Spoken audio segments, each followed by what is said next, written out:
Bismillahirrahmanirrahim. Ada video yang disampaikan kepada Al-Fakir, ada beberapa yang bertanya dari Indonesia, termasuk juga dari luar Indonesia menanyakan video ini. Nabi berpesan bahwa kalau seandainya dan pesan ini berlaku untuk rombongan dan semua orang Nasrani sampai akhir zaman. Di teksnya itu bisa dilihat di Google. Teksnya itu berkata apa? Kalau umat Kristiani membutuhkan sesuatu untuk kebutuhan agama mereka atau ingin merenovasi gereja-gereja mereka, hendaklah mereka dibantu bukan berupa hutang, tapi pemberian. Ada itu. 5 poin itu yang ingin kita soroti insya Allah. Bagaimana kita ketika melihat sebuah dokumen atau sebuah pernyataan, kalau itu kita nisbahkan kepada Rasulullah Sallallahu Alaihi Wasallam, maka perlu kita telusuri sebelum kita percaya atau tidak. Tidak cukup dengan oh ini yang menyampaikan profesor, oh ini yang menyampaikan orang alim, tapi hendaknya kita telusuri. Nah, bagaimana menelusurinya? Sementara di dalam video tersebut dan juga video-video yang lain yang mungkin sengaja diviralkan, itu tidak disebut rujukannya. Rujukannya cuma ini perjanjian Rasulullah dengan orang-orang Nasrani. Maka kalau kita mau menelusuri ada di mana redaksi itu, kita bisa, yang jelas kan itu bukan redaksi pakai bahasa Indonesia. Rasulullah nulis perjanjian pakai bahasa Arab. Maka kita kira-kira dulu redaksi Arabnya seperti apa. Yang kedua, menelusurinya di perpustakaan. Paling mudah perpustakaan online. Kalau menelusuri satu-satu di kitab itu nggak bisa seminggu 2 minggu. Mencarinya susah, ya. Satu buku cari. Nah, dengan teknologi sekarang mudah. Di perpustakaan online baik di said.net misalnya, atau di Samila, Maktabah Syamilah, baik yang online maupun offline, atau di perpustakaan yang lain, atau juga nanti bisa ditelusuri di Google Books. Masukkan redaksi Arabnya, insya Allah ketemu. Kemudian yang ketiga, kalau sudah ketemu, perlu diverifikasi hasil penelusurannya itu valid atau tidak.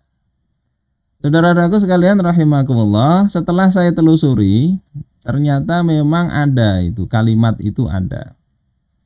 Ya, ketemu di sini nih. Ini kalimatnya saya kutipkan redaksi Arabnya begini.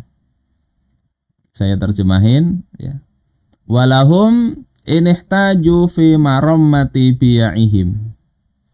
Dan bagi mereka, yakni orang-orang Nasrani Najran, jika mereka itu memerlukan di dalam merenovasi gereja-gereja mereka, wasawami'ihim, dan tempat pertapaan atau ibadah mereka, aw syai'im mim masalihi umuri dinihim, atau mereka perlu sesuatu ya, dalam urusan kemaslahatan agama mereka, ila rafdin,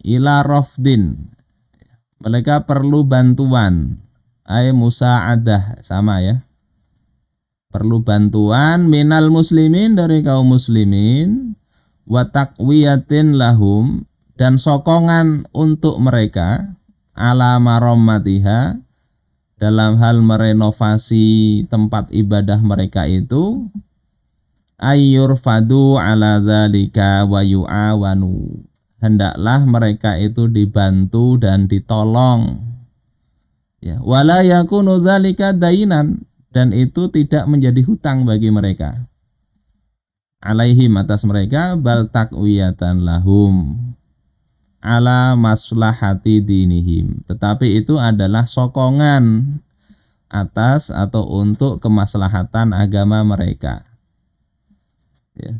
juga sebagai penepatan janji Rasulullah, sebagai pemberian beliau, dan juga pemberian Allah dan Rasulnya untuk mereka itu.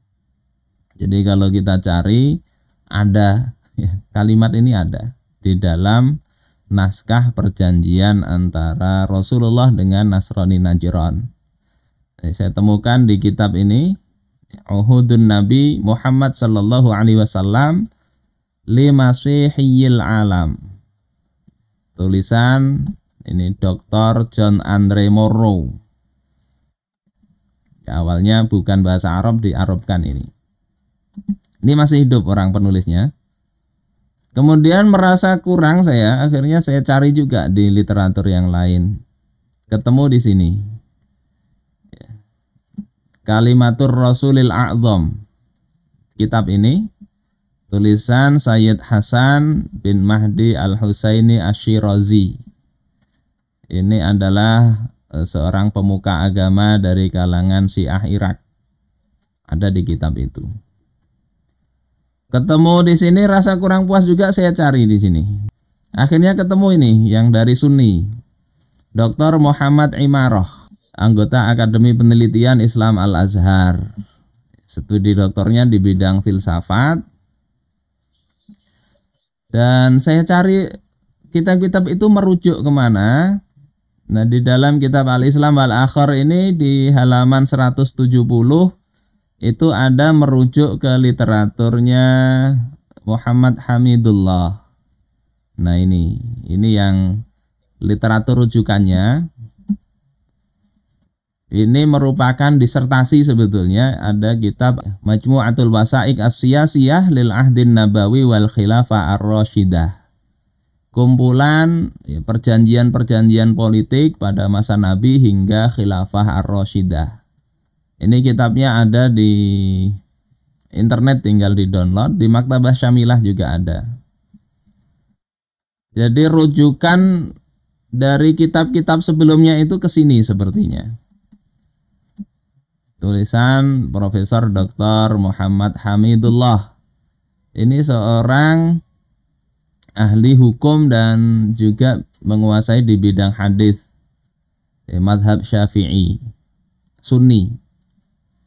Dan beliau ini luar biasa cerdasnya. Beliau itu menguasai 22 bahasa. PhD-nya di dua universitas. Pertama di Sorbonne Universitas di Prancis. Nah, ini disertasinya. Yang kedua di Bonn University di Jerman. Karena jeniusnya diminta juga ngajar pernah di Jerman ya, tentang bahasa Arab. Dan di sini ada redaksinya persis dengan yang saya kutip di atas, termasuk yang dikutip juga oleh Dr. Muhammad Imarah. Di sini ada di halaman 186, 187, 188, 189, 190. Cukup panjang. Beliau penelitian ini sumbernya dari mana? Dari manuskrip. Ya, manuskrip di Baitul Hikmah. Jadi dapat dari situ. Terus dari penelitian beliau ini, beliau teliti, ternyata kesimpulan beliau dokumennya ini palsu. Jadi walaupun tadi banyak sumbernya, hasilnya sebetulnya dokumen itu palsu. Beliau tulis di sini, naskhatani li maktubin Nabi sallallahu alaihi wasallam ila Najran. Ada dua versi naskah, dua versi manuskrip tentang apa yang ditulis Rasulullah, yakni surat Rasulullah kepada Najran. Nah, di situ dikatakan wala yujadu adna syubhatin, tidak didapati keraguan sedikit pun. Ya, ini saya tulis yang agak besar di sini. Anna hadzainin nassaini minal maudhu'at. Bahwasanya dua manuskrip ini termasuk hal yang palsu. Jadi saya rasa clear itu ya, yang beredar itu, walaupun rujukannya banyak, tapi merujuknya ke sini dan ini dikatakan di kitab ini sebagai palsu. Kalaupun tidak dikatakan palsu, kita juga patut bertanya-tanya di sini. Ini yang saya lingkari ini yang warna merah ini. Ini yang dikutip oleh yang tadi saya sampaikan rekamannya. Kemudian poin ini bisa kita cek ya di sini. Salah satu yang harusnya kita berpikir sedikit saja kita sudah tahu ini tidak valid. Baik, ini saya sampaikan tidak validnya. Di dokumen itu yang menjadi saksi itu banyak ditulis di sini ya. Salah satunya Sa'ad bin Mu'adz. Kemudian Ammar bin Maz'un. Kemudian Mus'ab bin Jubair dan Ja'far bin Abi Thalib. Ada 4 ini. Saya nggak neliti yang lain. Tapi yang sudah di luar kepala aja kita tahu 4 orang ini. Pertama, Sulhu Najron itu terjadi pada tahun 10 Hijriah. Sa'ad bin Mu'adz itu wafat tahun 5 Hijriah. Bagaimana dia bisa kemudian dikatakan menjadi saksi ya, perjanjian Rasul dengan Najron ini? Jadi nggak pasnya di situ. Kemudian nggak ada sahabat namanya Ammar bin Maz'un dan Mus'ab bin Jubair, nggak ada. Ya, Ammar bin Yasir, kalau Maz'un itu Utsman bin Maz'un. Jadi di situ ada keliru menulis nama. Kemudian Mus'ab bin Jubair ini nggak ada. Ya, Mus'ab bin Umair itu sudah wafat pada perang Uhud. Jadi nggak menemui Rasulullah dengan Nasrani Najron itu. Kalau Sa'id bin Jubair itu belum ketemu Nabi, dia tabi'in. Yang ketiga Ja'far bin Abi Thalib yang dikatakan menyaksikan ini ternyata ya, menurut sejarah beliau itu wafat ya, tahun 8 Hijriah pada peperangan Mu'tah. Ya, ada Ja'far bin Abi Thalib, ada Abdullah bin Rawahah, ya, itu wafat dalam perang Mu'tah. Jadi di situ sudah ketahuan dokumen ini tidak valid. Saya rasa clear di situ bahwasanya video tadi itu walaupun disampaikan oleh seorang intelektual, tapi mungkin beliau belum mengecek ya rujukannya kemana. Ya, tidak perlu kita perpanjang untuk urusan itu. Jadi jangan kita nisbahkan itu kepada Nabi yang sampai memberikan bantuan kepada orang untuk membangun tempat ibadah mereka. Terus bagaimana sebetulnya membangun tempat ibadah orang lain? Ini pandangan para ulama.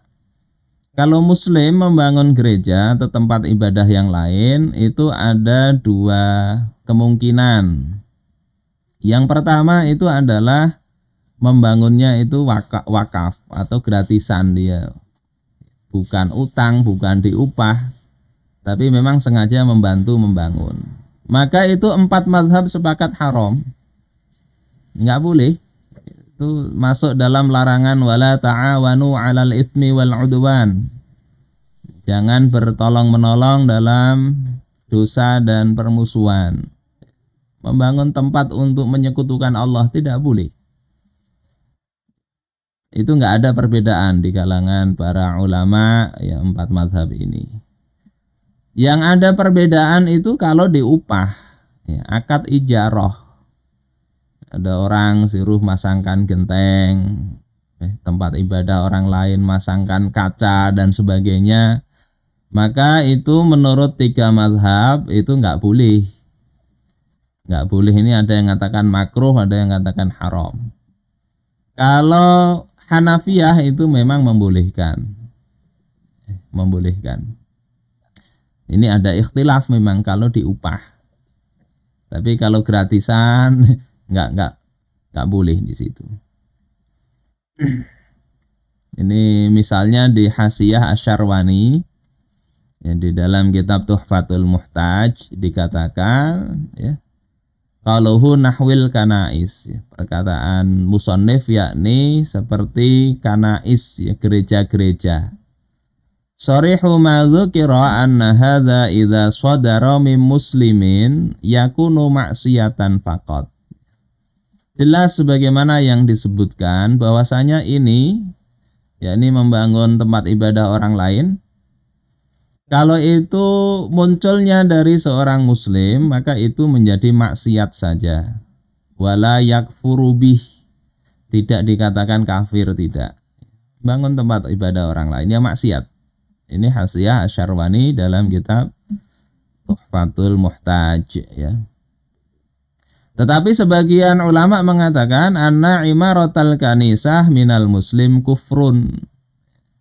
Bahwasanya memakmurkan tempat ibadah orang lain oleh seorang muslim itu bentuk dari kekufuran. Jadi hendaknya hati-hatilah seorang muslim dalam urusan ini. Moderasi, toleransi dan sebagainya, jangan menyentuh hal-hal seperti ini.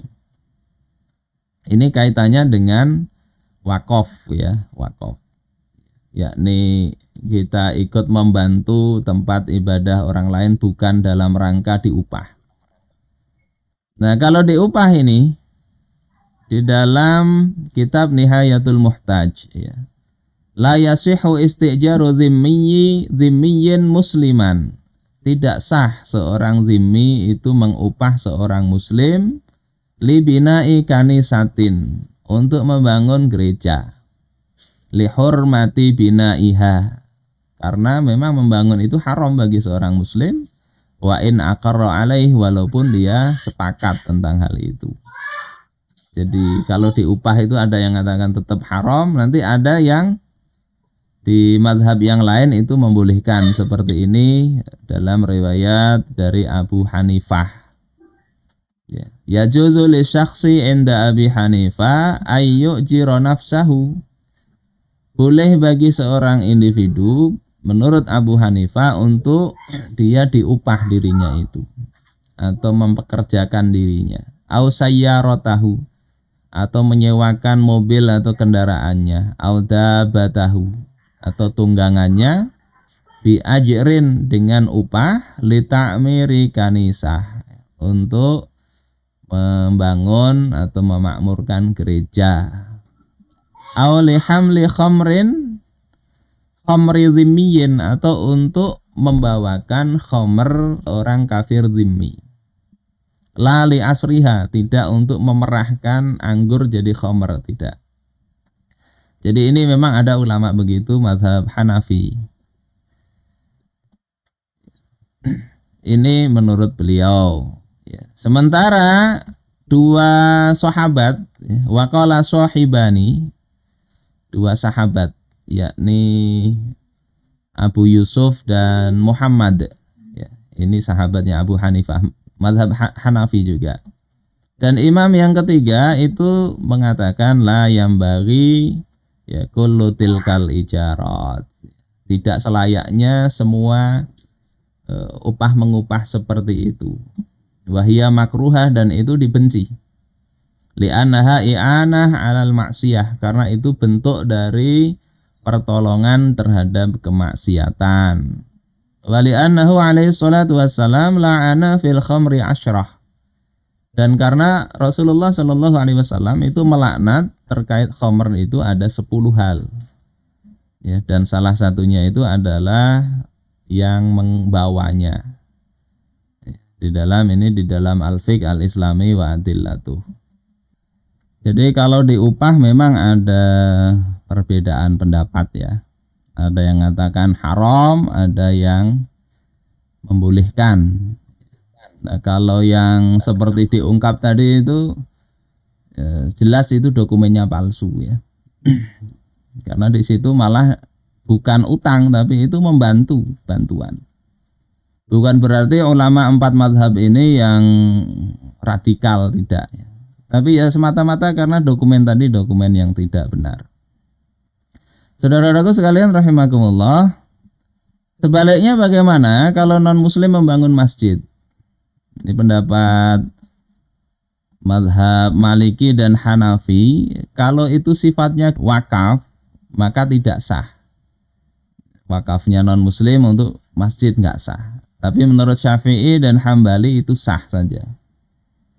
Nah, kalau ijarah, ya, ijarah misalnya mereka diupah untuk bangun masjid, atau hibah atau mereka gotong royong, maka hukumnya boleh. Itu tidak ada perbedaan di sini.